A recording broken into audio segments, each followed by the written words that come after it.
November 30th, 1990. Parma, Ohio. 41-year-old Elaine Johnson disappears without explanation from her apartment complex, leaving behind her car and wallet, along with clothes in the laundry room dryer. She is officially reported missing 3 days later. The investigation would be complicated by strange cryptic notes found in Elaine's apartment, along with a suspiciously changing story from her boyfriend, the last known person to see Elaine alive. After that, the trail went cold.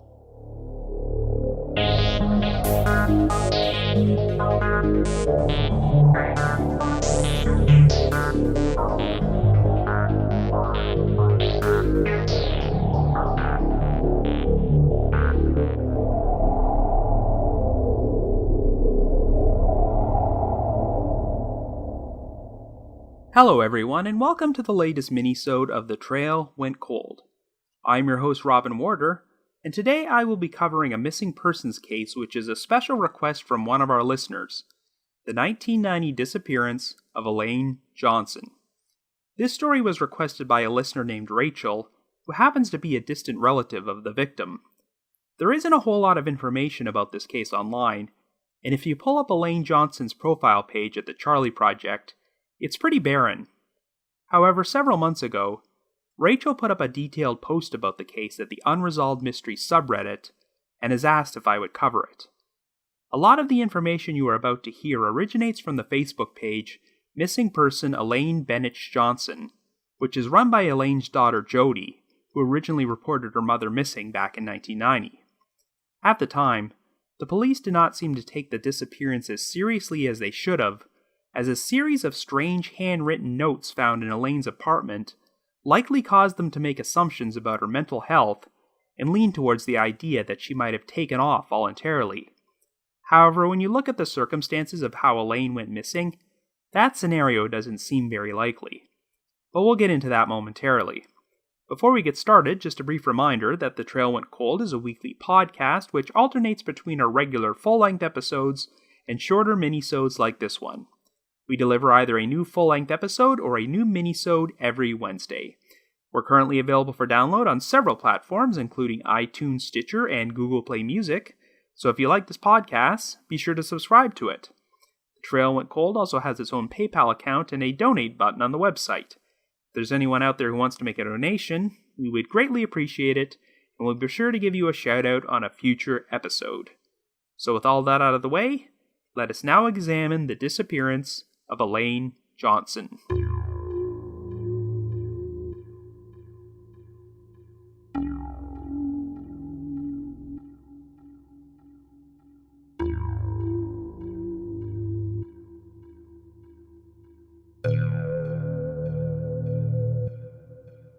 Our story begins in Parma, Ohio in 1990. Our central figure is 41-year-old Elaine Johnson, who lives alone at the Kimberly Park Apartments.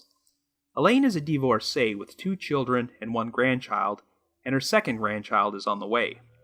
On December 3rd, Elaine's daughter Jody received a disturbing phone call from one of her mother's co-workers, who was concerned because Elaine had not shown up for work for 2 days. By this point, Jody had not seen her mother since Thanksgiving Day on November 22nd. Since December 3rd was Jody's birthday, she was surprised her mother hadn't called her, so she decided to visit Elaine's apartment complex and saw that her car was still in the parking lot. When Jody entered Elaine's apartment, she discovered it was tidy, and there were no noticeable signs of any struggle or foul play, but her mother was nowhere to be found. Elaine's wallet had been left behind, and all of her identification, money, and credit cards were still inside. All of her clothing, including her coat and shoes, were still there as well, and the only item which seemed to be missing was Elaine's keys. It would also turn out that on the last day she was seen, November 30th, Elaine visited the apartment complex's laundry room down the hall and put some of her clothes in the dryer. Not only were the clothes never picked up, but Elaine's laundry storage locker was also left open. Jody reported her mother missing, and while a wooded area behind the apartment complex was searched by investigators and sniffer dogs, no trace of Elaine could be found. Elaine's ex-husband was living in Texas at the time, so he was immediately cleared as a suspect. It would turn out that the last person to see Elaine alive was her current boyfriend, Brian Sachs, whom she had been dating for a few months. Initially, Brian claimed that he was with Elaine at her apartment for about 40 minutes on the evening of November 29th, before leaving at around 8:30 p.m. However, he soon changed his story. Brian would then claim that he stayed at the apartment overnight and left on the morning of November 30th. According to Brian, he discovered a note for Elaine taped to the intercom in the lobby and decided to return to the apartment to give it to her. Elaine wasn't there, but Brian said he found her in the nearby laundry room, where he supposedly then gave her the note and left. Needless to say, there were some issues with Brian's version of events. For starters, this alleged note for Elaine, which was taped to the intercom, was never found, and I'm not sure if Brian ever disclosed its contents. Brian also claimed that sometime between 3 and 6 p.m. that same afternoon, he tried to call Elaine, but she did not answer her phone. He then said he phoned the Parma police department to express his concern about this, because Elaine apparently had been acting weird when he last saw her, but the police had no record of any call from Brian that day. Later on, Brian would phone investigators and advise them to check under a nearby bridge. The implication seemed to be that she may have jumped from there, but nothing was ever found. Another red flag was raised when one of Elaine's co-workers claimed that she had shown up at their workplace to pick up her paycheck on November 29th. The co-worker reported that Elaine seemed shaky and upset, and said that if she wasn't heard from within the next few days, it was because she was dead.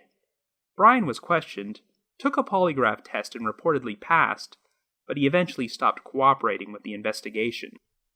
One of the complicating factors in the investigation seemed to be the state of Elaine's mental health at the time of her disappearance, as she did have issues with depression and alcoholism. When Elaine and Jody last saw each other on Thanksgiving Day, they had an argument. They would converse on the phone later that night, but Jody said her mother was drunk at the time and wasn't making much sense. Even though they had only been together for a few months, Elaine claimed that she was planning to marry Brian in February. On a previous occasion, Elaine had told her daughter that she didn't want her to meet Brian because she didn't think she'd like him, and indeed, Jody did not actually meet Brian until after Elaine's disappearance. However, the strangest piece of evidence in Elaine's apartment was a series of cryptic handwritten notes. Since Elaine's handwriting gradually gets sloppier, and the notes seem to make less sense as they go along, Elaine was likely getting progressively more drunk as she wrote them. Some of the statements she wrote included, "There was hardly anything I would have tried to get happier than Monday. Loneliness had been my only companion for months going on years. I was ready to do crime if it meant some alleviation." Some of her other sentences are written in the form of poetry, such as, "In private to the one that ordained this miasma, he loves me not, but I am that ambivalent too, so I don't blame circumstances, I ordinarily blame me." Some of her sentences could even be construed as cries for help, like, "I love you, never drink, Elaine, never stop drinking." In addition, the phone number for the local mental health and substance abuse service was written down on the notes. When looked at from one perspective, Elaine's writings could almost be interpreted as suicide notes, or perhaps a sign that she suffered some sort of mental breakdown and took off voluntarily. However, one sign which seemed to point away from suicide was that Elaine had already paid her rent in advance for the month of December, and was in the midst of doing her laundry right before she went missing. And if Elaine did run off and took her own life, what happened to her body? Unfortunately, since police initially seemed to lead towards the idea that Elaine left voluntarily and did not suspect foul play, they did not perform a thorough investigation, and it would be 2 weeks before they even set foot inside her apartment. They also never treated the building's laundry room, the last location where Elaine was last seen, as a potential crime scene. There was only one entrance to the laundry room, and the only other way to exit would have been a rubbish chute which led to a trash compactor. The trash may have been compacted in the days before Elaine was reported missing, but neither the chute nor the compactor were ever checked for evidence.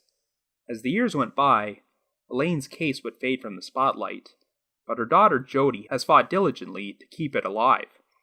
In recent years, a few articles about Elaine's disappearance have been published in the local media, and in 2011, police asked Brian to take another polygraph, but he refused.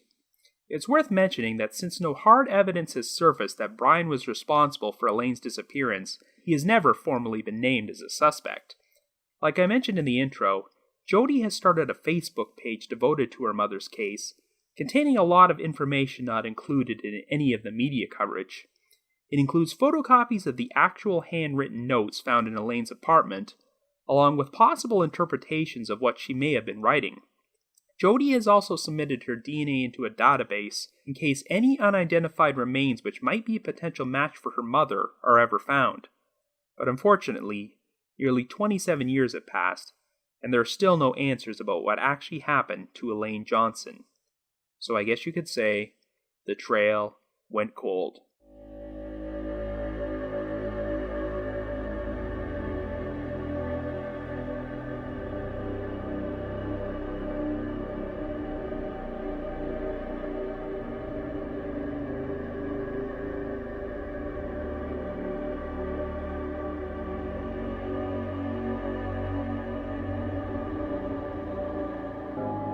So unfortunately, this seems to be one of those missing persons cases where the initial investigation was lacking because police made snap judgments about the victim's mental state.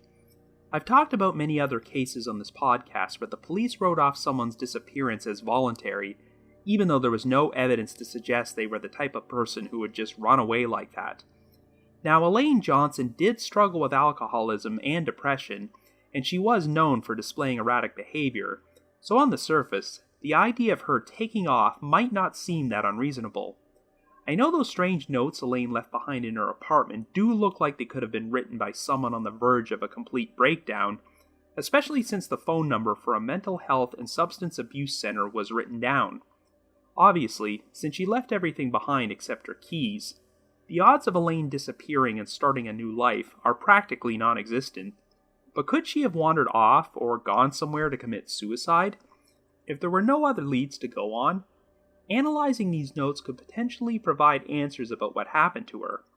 However, this is a case which does have a strong potential suspect, and I personally think that the only sections of the notes which might be relevant to her disappearance are when she expresses potential issues with her relationship, such as the phrases, he loves me not. For the most part, it just seems like she was using the notes to vent her feelings, rather than expressing a desire to take her own life. If Elaine did wander off or commit suicide, what happened to her body?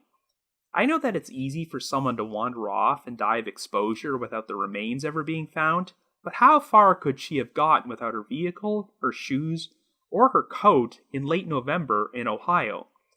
I can't completely discount the possibility that Elaine might have had suicidal thoughts pop into her head, but the circumstances here do not support a suicide because she already paid off next month's rent, was in the midst of doing laundry, and left clothes in the dryer when she disappeared. I try not to analyze the actions of a person when they're feeling suicidal, because you can never really know what's going on in their minds, but the suicide scenario just seems extremely unlikely here. The fact of the matter is that once Brian Sachs told the police that he last saw Elaine in the building's laundry room, they should have treated it as a potential crime scene.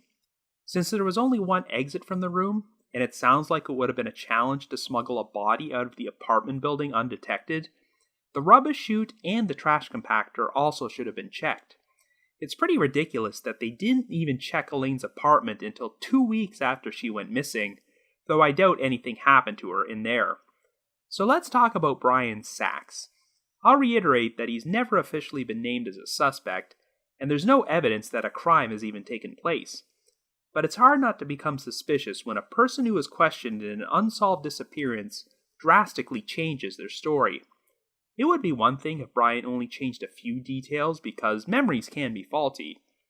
However, he changed the exact date and circumstances of his last encounter with Elaine, which is a major red flag.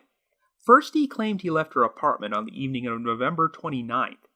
Then he says he stayed overnight there, found a note for Elaine on her intercom the following morning, and then went to see her in the laundry room before he left.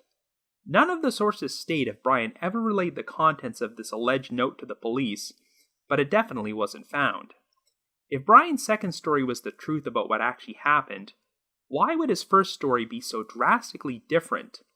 When people who are questioned by police suddenly change their story like that, it's often done to cover for discrepancies which have emerged.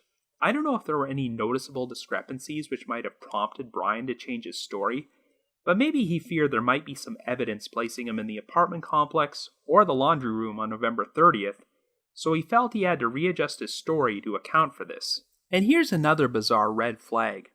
After leaving her apartment earlier that day, Brian becomes concerned because Elaine isn't answering her phone and has been acting weird, so he calls the police sometime between 3 and 6 o'clock that afternoon to inform them about this.